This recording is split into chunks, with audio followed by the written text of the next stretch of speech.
ધોરણ 11 કોમર્સ, વિષય અર્થશાસ્ત્ર, પ્રકરણ 4 પુરવઠો. અગાઉના પીરિયડની અંદર આપણે પુરવઠો કોને કહેવાય, ઉત્પાદન કોને કહેવાય, જથ્થો કોને કહેવાય તે વિશે જોઈ ગયા. ત્યારબાદ પુરવઠાને અસર કરતા પરિબળો જોયા. ત્યારબાદ પુરવઠાને વ્યક્તિગત પુરવઠો, બજાર પુરવઠો અને પુરવઠા વિધેય જોયું. તો વ્યક્તિગત પુરવઠા ઉપરથી અને બજાર પુરવઠા ઉપરથી આપણે પુરવઠાનો નિયમ તારવ્યો. શું પુરવઠાનો નિયમ શું હતો? કે જ્યારે બજારમાં કિંમત સિવાય અન્ય પરિબળો સ્થિર હોય, યથાવત રહે, ત્યારે વસ્તુની કિંમતમાં વધારો થાય તો બજારમાં પુરવઠાનું વિસ્તરણ થાય છે. અને જ્યારે બજારમાં વસ્તુની કિંમત ઘટે ત્યારે પુરવઠાનું સંકોચન થાય છે. અને એ વખતે જોયું આપણે કે અન્ય પરિબળો, ઉત્પાદન પદ્ધતિ, ઉત્પાદન, ભવિષ્યના ભાવની અટકળ કે અન્ય પરિબળ અને ઉત્પાદન ખર્ચ, આમાં કોઈ ફેરફાર થતો નથી એવી આપણે ધારણા બાંધી લઈએ છીએ. ત્યારે આ પુરવઠાનો નિયમ લાગુ પડે છે. બરોબર? તો હવે આજે આપણે જોઈએ પુરવઠાના અનુસૂચિ અને આકૃતિ. અનુસૂચિ અને આકૃતિની મદદથી આપણે આ પુરવઠાનો નિયમ સાબિત કરીએ. બરોબર? સૌથી પહેલા આપણે પુરવઠાની અનુસૂચિ કરીએ.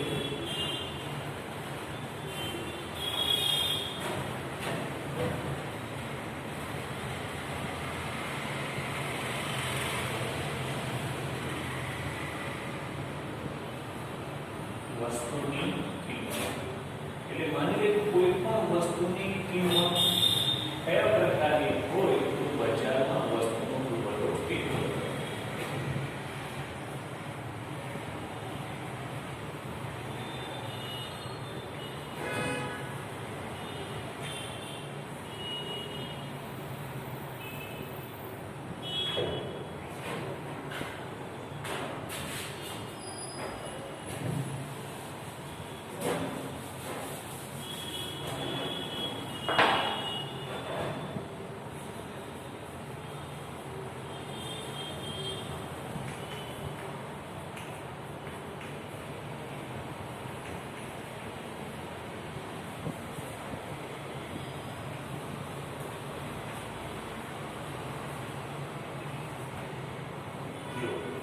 સફરજનની કિંમત પર કેજી, બરાબર, અને સફરજનનો પુરવઠો કેજીમાં કેટલો હોઈ શકે?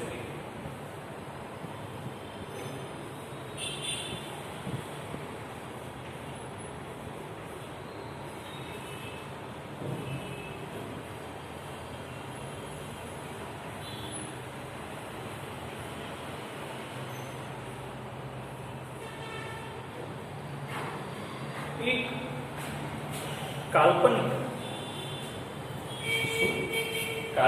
આંકડાઓ દ્વારા આપણે પુરવઠાનો નિયમ સાબિત કરીએ કે જે બજારમાં સફરજનની કિંમત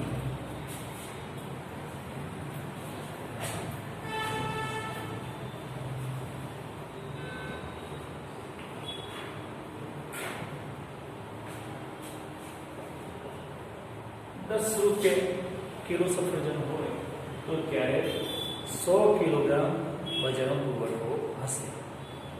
એટલે એ કિંમત વધે, 10 થી વધીને 20 થાય તો 200 કિલોગ્રામ પુરવઠો વધે છે. જ્યારે 30 થાય ત્યારે 300 કિલોગ્રામ, 40 થી 400, 50 થી 500. તો આની ઉપર સ્પષ્ટ જોઈ શકાય કે જેમ જેમ વસ્તુની કિંમત વધતી જાય તેમ તેમ બજારમાં પુરવઠો પણ વધતો જાય છે.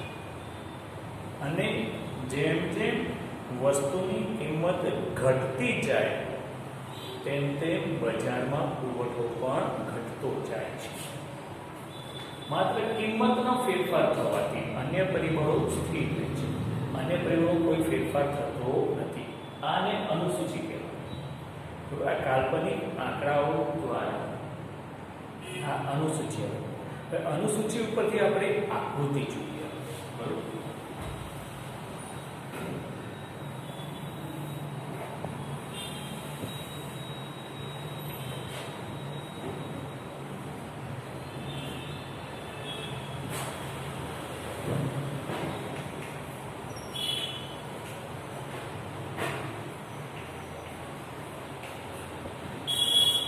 x ધરી ઉપર પુરવઠો, y ધરી ઉપર કિંમત.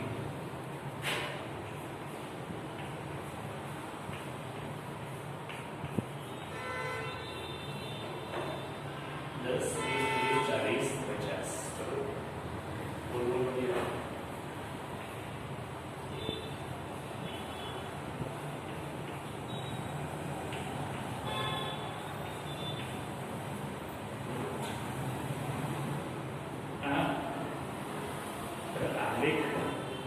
ગ્રાફોથી શોધો તો તમે પરફેક્ટ રીતે મળે.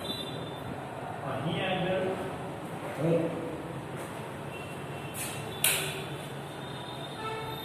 બોર્ડ પર દોરું છું. બરાબર. એક કદાચ પરફેક્ટ બિંદુ ન પકડી શકે.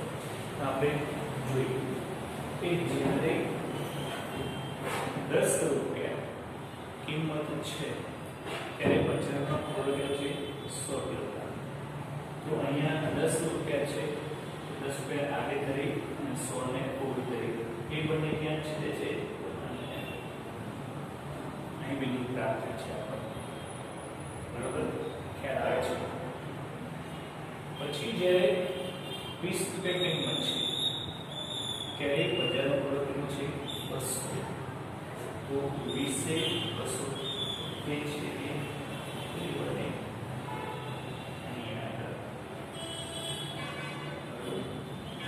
જ્યારે 330 રૂપિયા કિંમત છે ત્યારે ટોટલ 300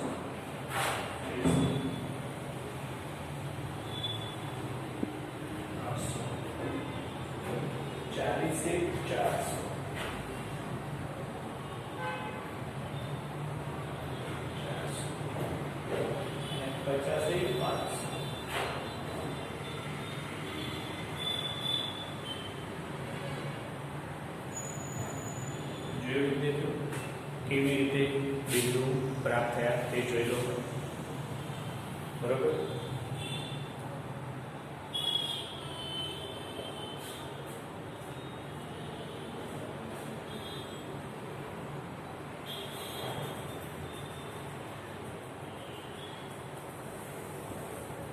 અહીં આપણે હવે આ દરેક બિંદુઓને જોડતી એક રેખા દોરીએ.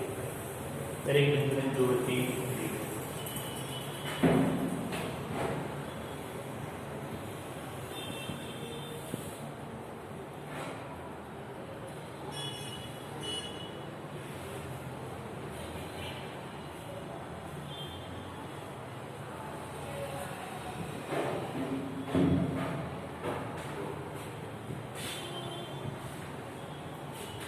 S એ પુરવઠા રેખા છે. બરોબર. S એ પુરવઠા રેખા છે. જ્યારે 10 રૂપિયા કિંમત છે ત્યારે 100 કિલોગ્રામમાં પુરવઠો છે એટલે એ બિંદુ સર્જાય છે. જ્યારે વસ્તુની કિંમત 20 થાય છે ત્યારે પુરવઠો 200 કિલોગ્રામ સર્જાય છે. ત્યારે બે બિંદુ પ્રાપ્ત થાય છે. 30 से 300 kg નો પુરવઠો ત્યારે C બિંદુ પ્રાપ્ત થાય છે. 40 से 400 ગ્રામ ત્યારે D બિંદુ પ્રાપ્ત થાય છે. અને 50 से 500 ત્યારે E બિંદુ પ્રાપ્ત થાય છે. S એટલે સ્ટોપ. પુરવઠા રેખા. તો અહીં તમે જોઈ શકો છો કે A, B, C, D અને E બિંદુ.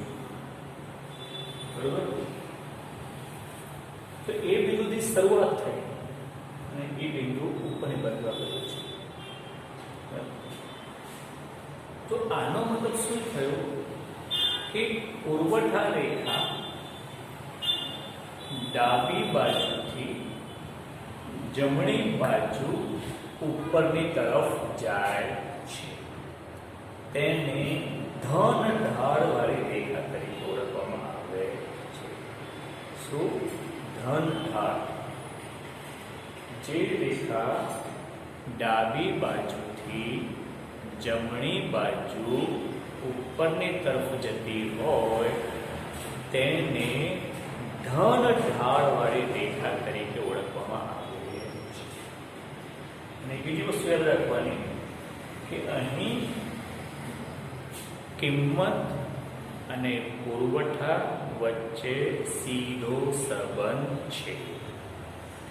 ખ્યાલ આવ્યો? શું અહીંયા આગળ કિંમત અને પુરવઠા વચ્ચે સીધો સંબંધ છે. માંગમાં વ્યસ્ત સંબંધ. ખ્યાલ આવ્યો?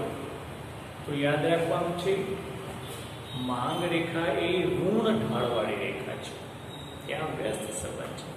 અને પુરવઠા રેખા એ ધન ઢાળવાળી રેખા હોય છે, જ્યાં સીધો સંબંધ છે. બરોબર? જોઈએ તો એકવાર ધ્યાનથી. શું ધન ઢાળવાળી રેખા કઈ હોય એ તમને ખ્યાલ હોવો જોઈએ કે ડાબી બાજુથી જમણી બાજુ ઉપરની તરફ જતી હોય તેવી રેખાને ધન ઢાળવાળી રેખા તરીકે ઓળખવામાં આવે છે. ખ્યાલ આવે વિદ્યાર્થીઓ? બરોબર? જોયું એકવાર આકૃતિ અને એનું સૂચિ ધ્યાનથી જુઓ.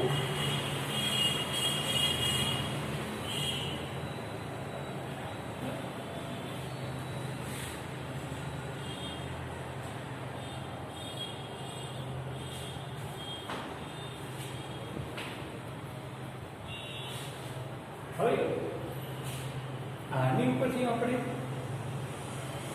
કિંમત અને પુરવઠા વચ્ચેનો સંબંધ સમજીએ.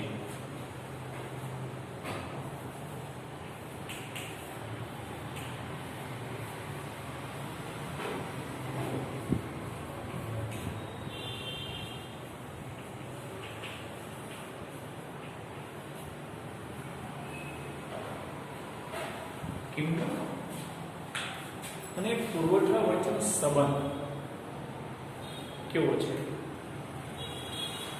એક તો પહેલું કે સીધો સંબંધ કેમ છે?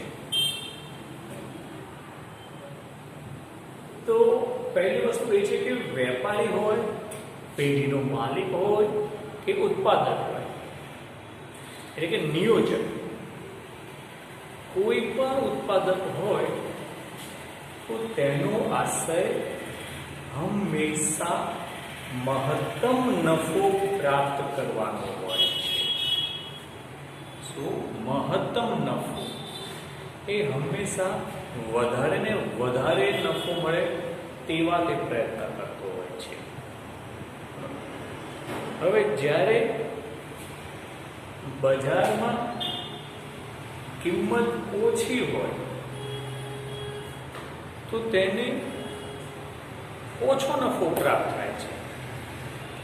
એટલે ઉત્પાદકો બજારમાં ઓછા નફાએ પુરવઠો મૂકવા માંગતા નથી. અને એટલે જ્યારે કિંમત ઓછી હોય ત્યારે બજારમાં પુરવઠો ઓછો જોવા મળે છે. કારણ કે ઉત્પાદકનો આશય હંમેશા મહત્તમ નફો મેળવવાનો છે. અને જો તેણે એકમ ચાલુ રાખવું હોય તો પછી તે ઓછા નફાએ બજારમાં પુરવઠો મૂકશે. તો તે વખતે કેવો પુરવઠો મૂકે છે? ઓછો. એકમ તો ચાલુ રાખવું જ પડશે. એટલા માટે જ્યારે ઓછી કિંમત હોય ત્યારે ઓછો નફો પ્રાપ્ત થાય છે. તો તે વખતે બજારમાં તે ઓછો પુરવઠો મૂકે છે. ખ્યાલ આવે છે? અને જેમ જેમ કિંમત વધતી જાય તેમ તેમ તેના પુરવઠામાં નફામાં પણ વધારો થાય છે. ખ્યાલ આવ્યો? એટલા માટે શું કરશે કે કિંમત વધશે એટલે નફો પ્રાપ્ત થશે. વધારે નફો પ્રાપ્ત થાય છે એટલે વધારે નફો મેળવવાના આશયથી તે બજારમાં પુરવઠો વધારે છે. કે આને કારણેથી કિંમત અને પુરવઠા વચ્ચે સીધો સંબંધ જોવા મળે છે. એક વસ્તુ આ થઈ. બરાબર? બીજી વસ્તુ છે ઉત્પાદકો કે પેઢીઓની સંખ્યા. જ્યારે ઉત્પાદનની કિંમત બજારમાં ઓછી હોય ત્યારે નફો ઓછો પ્રાપ્ત થાય છે. એટલે અમુક એકમો બજારમાં પુરવઠો મૂકતા નથી, પણ જેમ કિંમત વધતી જાય છે તેમ તેમ બજારમાં નવી પેઢી નવા ઉત્પાદકો પ્રવેશ કરતા જાય છે. એટલે કે કિંમત વધવાથી મહત્તમ નફો પ્રાપ્ત થાય છે. તો જે એકમો કિંમત ઓછી હતી ત્યારે બજારમાં પુરવઠો નતા મૂકતા તેવા એકમો, તેવી પેઢીઓ બજારમાં હવે કિંમત વધવાથી પોતાનો પુરવઠો બજારમાં વેચવા માટે મૂકે છે. ખ્યાલ આવ્યો? એટલે અહીં આગળ કિંમત વધવાથી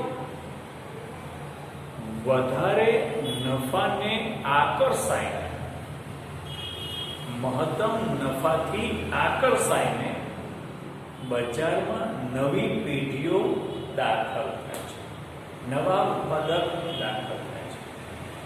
તેને કારણે બજારમાં પુરવઠો વધે છે. તો આવી રીતે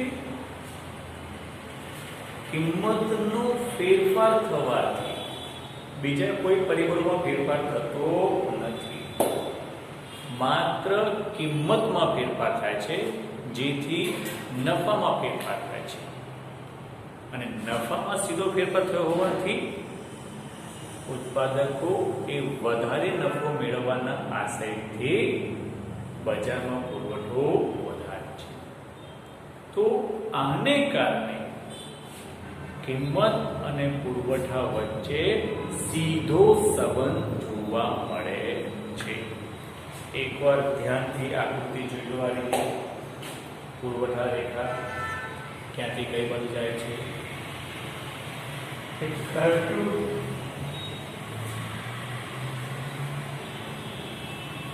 બરોબર. આની ઉપરથી આપણે વિસ્તરણ સંકોચન સમજી શકાય.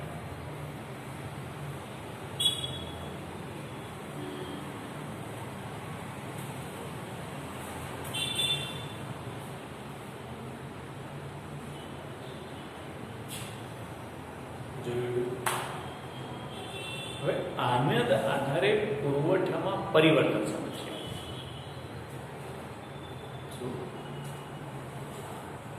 પુરવઠામાં પરિવર્તન. પુરવઠામાં પરિવર્તન કયા કારણથી આવે છે? પહેલું કિંમત.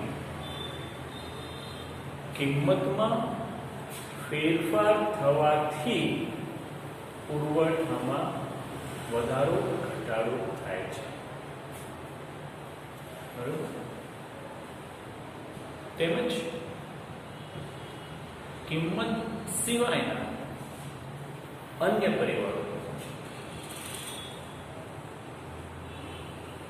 ઉત્પાદન પદ્ધતિ, ટેકનોલોજીની કક્ષા, ઉત્પાદન ખર્ચ, ભવિષ્યના ભાવની અટકળ અને અન્ય પરિબળો એટલે કે કુદરતી પરિબળો, રાજકીય સ્થિરતા, વાહન વ્યવહારનો વિકાસ,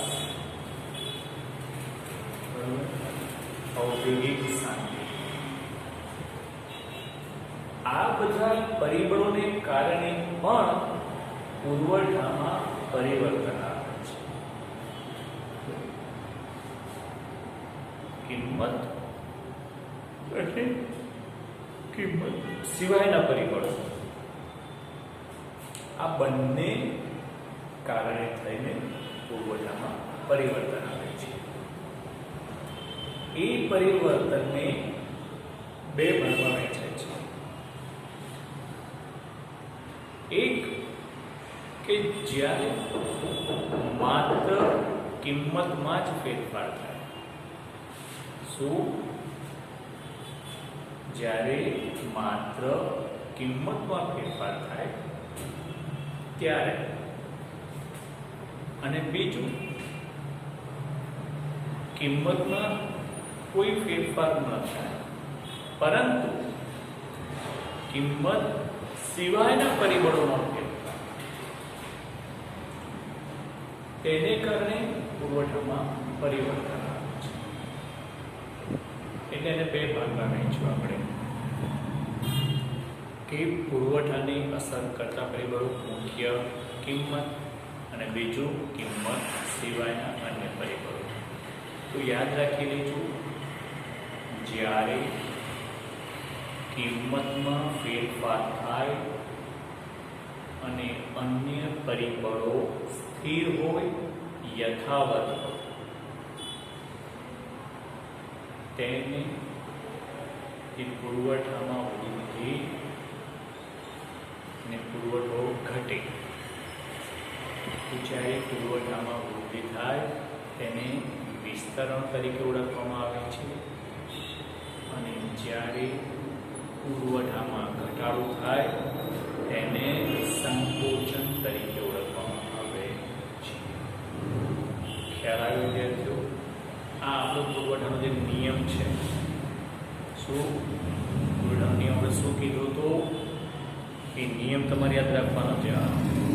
માંગનો નિયમ, પુરવઠાનો નિયમ, માંગને અસર કરતા પરિબળો, પુરવઠાને અસર કરતા પરિબળો, માંગમાં પરિવર્તન, પુરવઠામાં પરિવર્તન. માંગમાં પણ વિસ્તરણ સંકોચન થાય છે, પુરવઠામાં વિસ્તરણ સંકોચન થાય છે. આ બધું તમારે યાદ રાખવાનું છે. બધું ભેગું ના થઈ જાય એ તમારે યાદ રાખવાનું છે. બરોબર? તો અહીં